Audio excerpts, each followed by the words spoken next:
guys, welcome back to another video.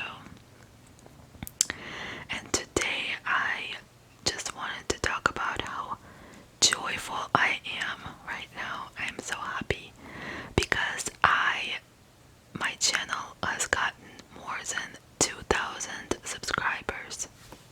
Can you believe this?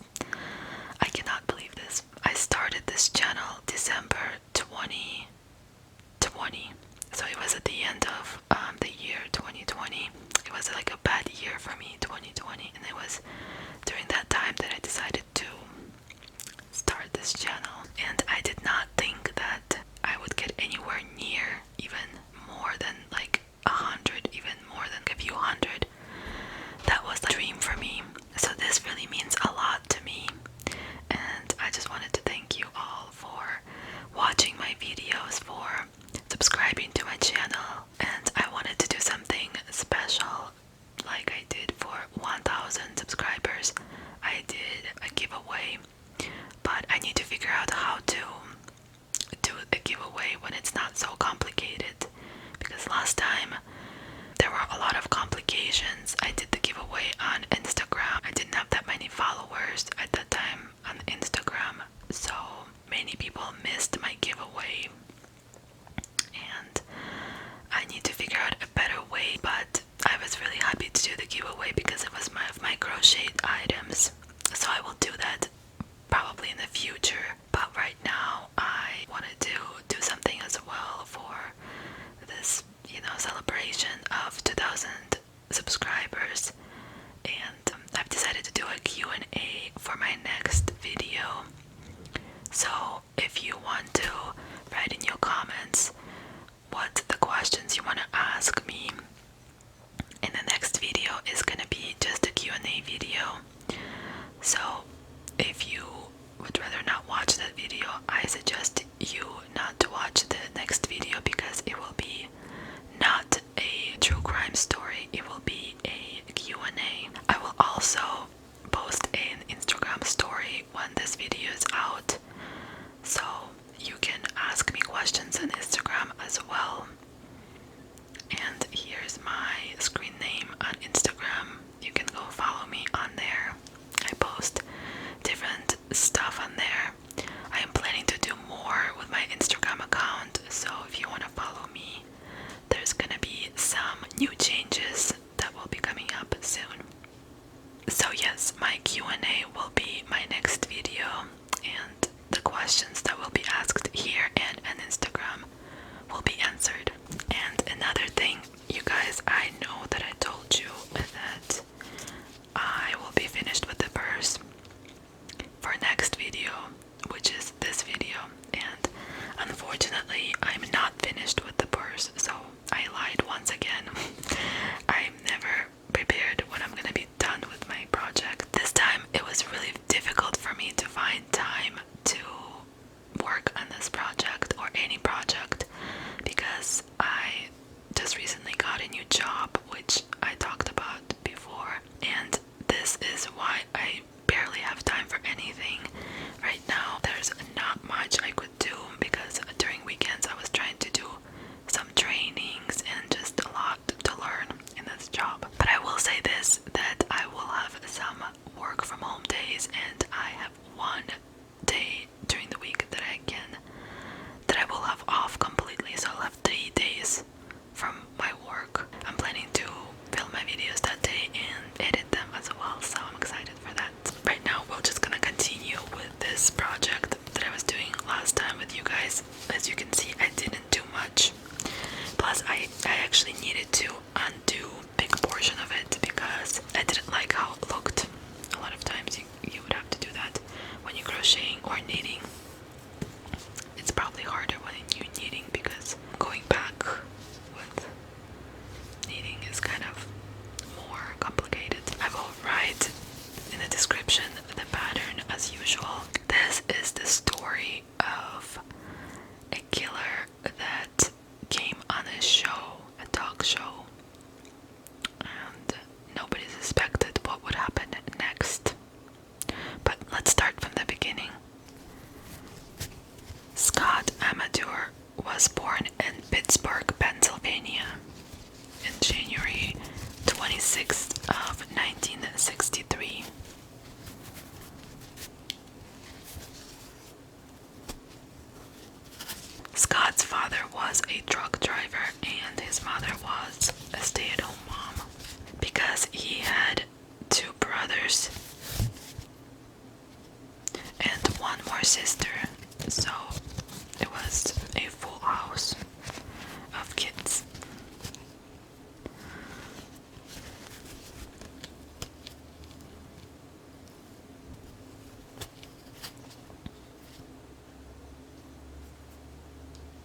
1968, Scott's parents moved to Michigan. And in 1970,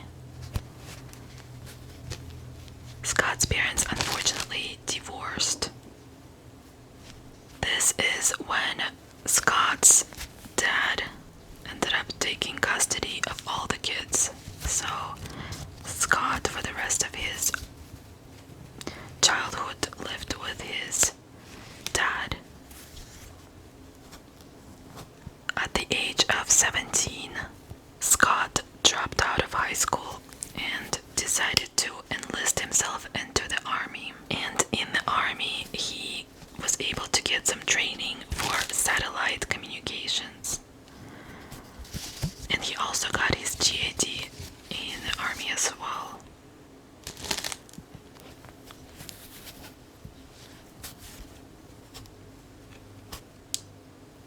And after 3 years of serving in the army, Scott was able to get an honorable discharge. And this status indicates that you have faithfully and patriotically completed the duties of the army and was an asset to the branch. And with this discharge, Scott got a rank of a specialist as well. After the military, with his training, Scott was able to get a job, and his job was in technical communications. He worked there for several years, and then he quit that job and ended up getting a job as a bartender in a bar because he really liked the nightlife and working night shifts. That was his thing.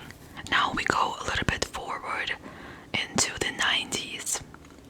So mid-90s, early 90s, talk shows were very popular, especially in the United States. Shows like Maury were very popular, and there would be talk shows about everything.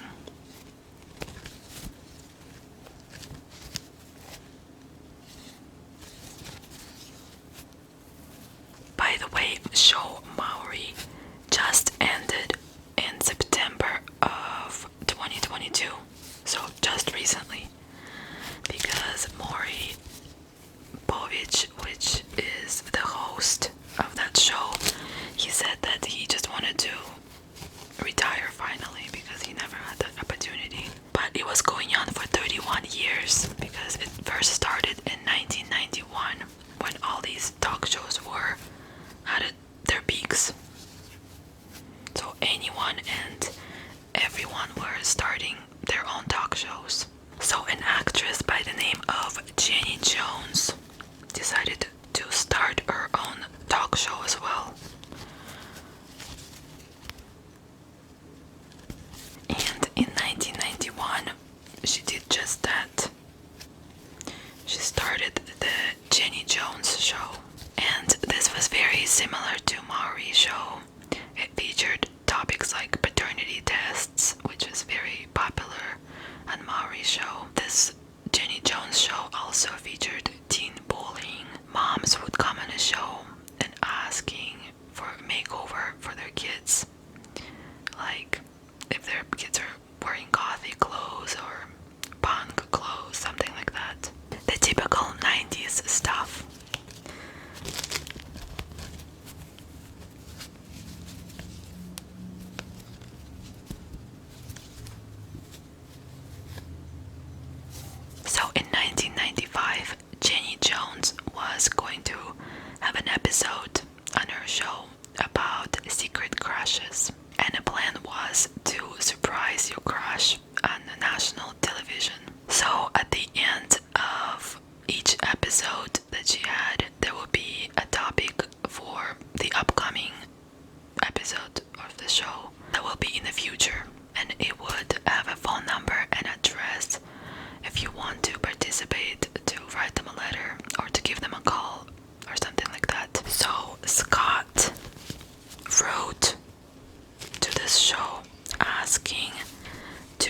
participate in that particular episode of Secret Crushes. He wrote a whole story about how he likes someone. The story was accepted, and not only did they accept his story, they actually paid for his flight from Michigan, Detroit, where he was located, to Chicago, where the show was filmed. So he was really psyched. He was so excited to be in the show and to visit a different state for free, pretty much. Another man by the name of Jonathan Schmitz was also planning to appear on this show with his friend Donna. And this friend Donna was actually in on a secret. And the secret was that Scott's crush was actually Jonathan Schmitz, this guy that was coming with Donna, also from Detroit. So the taping of the show happened on March 6th, 1995. And first, Scott comes out and he tells the audience how he has a crush on this guy named Jonathan Schmitz. And he met him actually when he came over to their mutual friend Donna's house, and Jonathan was working under the car or something like that without his shirt on, and he said that he really liked how he looked and he liked his body. And Donna was actually the one who encouraged Scott to divulge his crush on TV, and she recommended for Scott to write a letter to this show, and she told him she will bring Jonathan as well. Jonathan was 24 years old at this time, and Scott was 32. Scott goes on to say on this show, and John still doesn't know that they're having this conversation because he's behind the scenes right now. He doesn't know, he can't hear anything. And Scott says that he has been having fantasies about John, and his fantasies include them drinking champagne together with whipped cream. And then this is when Johnny Jones asks Scott if he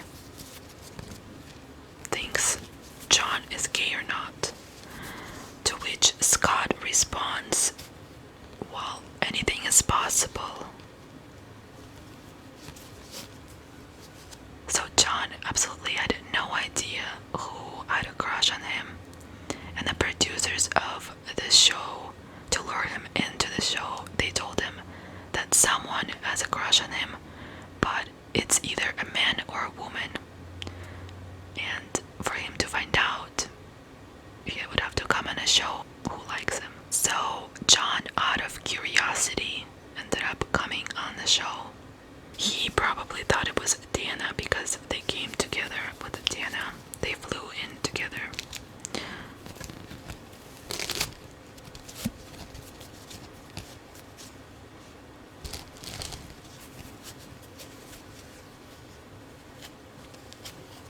So you can imagine how surprised John was to find out that it was actually Scott who had a crush on him. This particular episode was actually never released to any channel, to national television.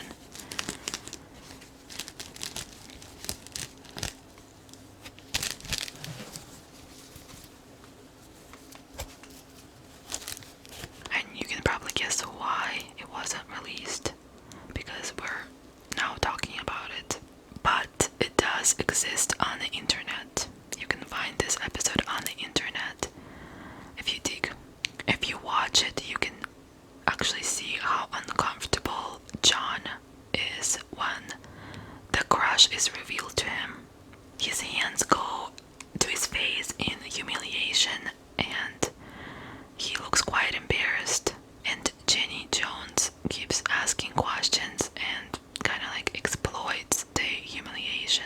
I found it very uncomfortable to watch because of John's reaction, and it didn't help that the audience were actually laughing at him as well at this time. So John ends up lying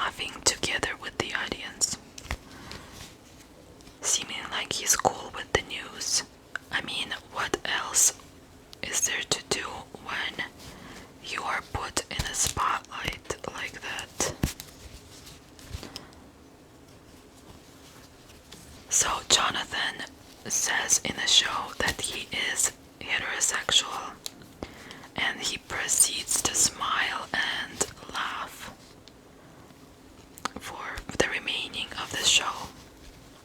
He also uncomfortably says that he had no idea that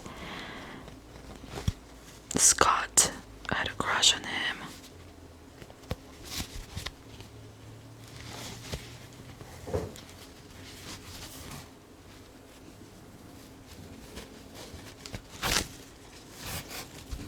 So, since both John and Scott lived in Detroit, after the show they ended up flying back to Detroit from Chicago.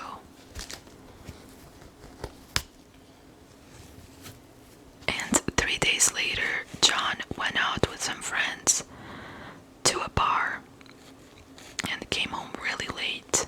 And when he came back home, he allegedly found a note laying in his driveway, and this note was suggestive in nature. And this allegedly sparked John's anger, because he was apparently angered before that he was brought to the show in the first place. So that night he allegedly went to the bank, got some cash out, went and got himself a shotgun with that cash, probably from someone on the street or something like that. And then he showed up at Scott's mobile home, and I'm actually not sure how he found out where Scott resides.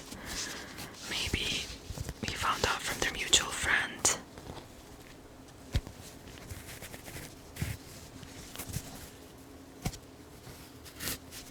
So he knocked on the door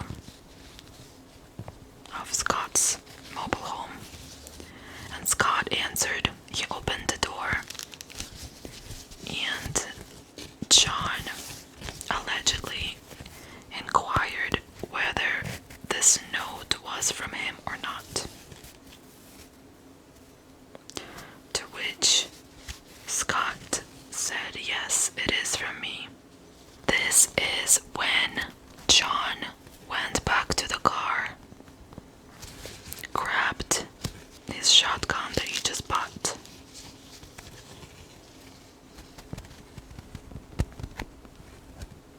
and returned to where Scott was still standing by the door, and he shot Scott twice in the chest and killed him. This was all actually witnessed by Scott's roommate. Can you imagine witnessing this? Shortly after killing Scott, John called 911. This is when he confessed to the murder and turned himself in. During the call, John is asked by the dispatch why he killed him, and he said, and I quote, "Because he played a very bleep thing on me. He took me on Jenny Jones." So after John's arrest, he got himself a lawyer, and the lawyer claimed that John that night went out to drink with his friends, and he got back, as we know, very late, early morning the next day, and found this note on his driveway. And the note says, quote, "If you really wanna get off, I'm the only one who has the right tool," unquote. And as we now know, the murder took place after this. So the trial took place in 1996.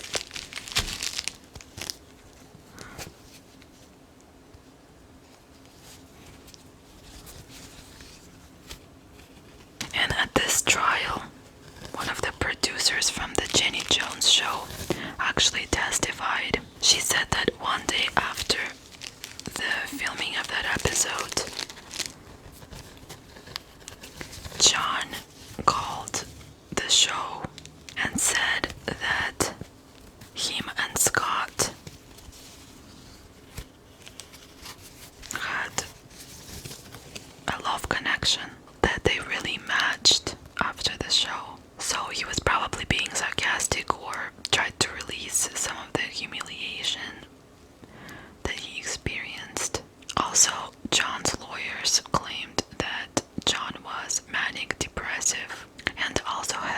Graves' disease. This Graves' disease means that he has sleeping problems, he has a fast heartbeat and irritability. And the lawyers also claimed that John didn't sleep all night because the previous day he went out, had drinks, he smoked pot, so he wasn't in the right mindset at all.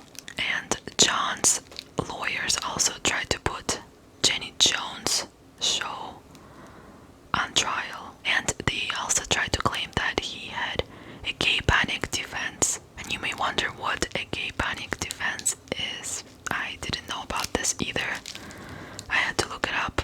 So a gay panic defense is a legal strategy that asks a jury to find that a victim's sexual orientation or gender identity is to blame for defendant's violent reaction. And this includes murder. And this is supposedly a real legal tactic that has been used for years, unfortunately. Thankfully, in 2013, the American Bar Association started banning this strategy from certain states, and it's expanding currently to more states. But right now, the 15 states that have banned this strategy are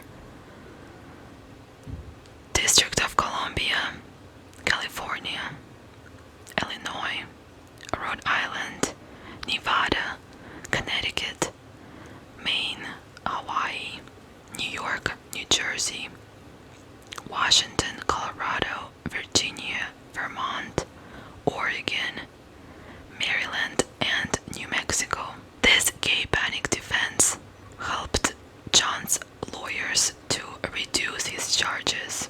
So during his sentencing, John stood in front of the court and read a poem that he wrote. This poem was written as an apology to Scott's family. However, he didn't have any sad emotions while reading this poem, so it didn't really seem like he was actually apologetic.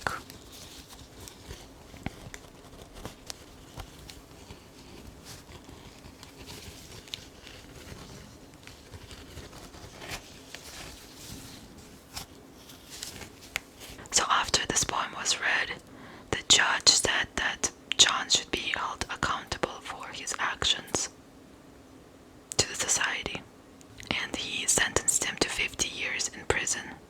This did not go well with John and his lawyers, and they started appealing a lot.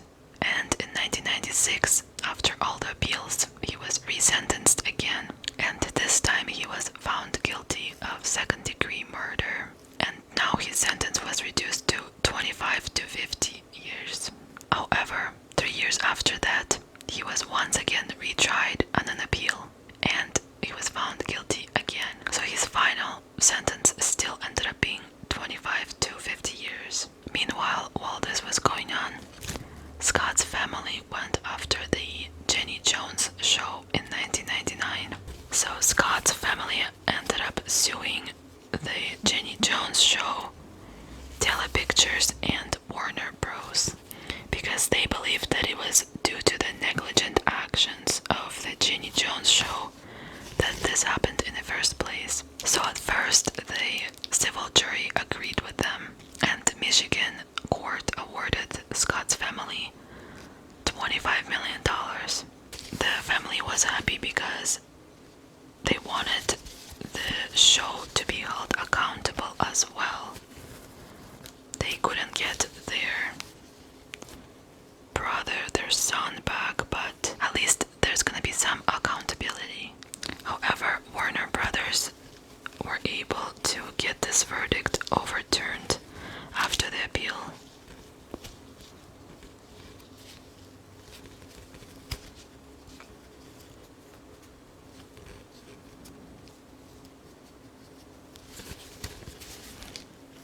So his family actually didn't get any money, unfortunately, because the court found that the murder was completely unpredictable and, quote, it had no duty to anticipate and prevent the act of murder. So John ended up serving 22 years in prison at the Parnell Corrections Institute Mississippi. That's where he was at.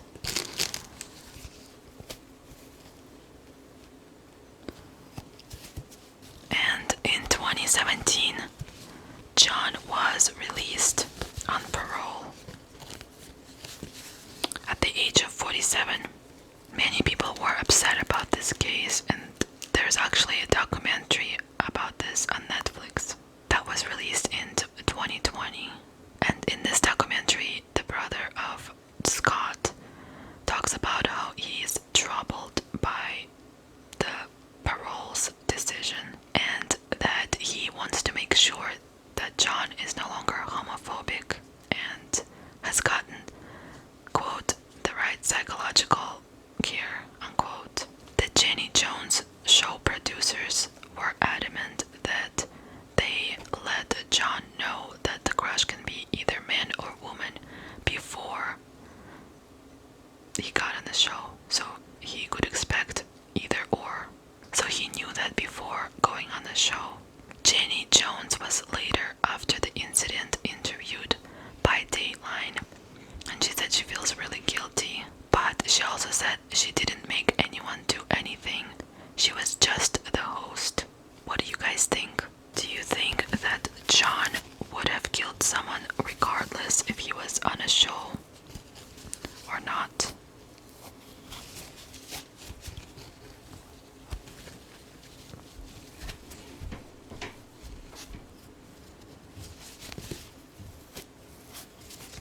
If, for example, Scott wrote him a note, the same note without going on that show, would he have reacted the same way? Or do you think that Jenny Jones' show kind of pushed him to do that? The note was the last straw for homophobic John.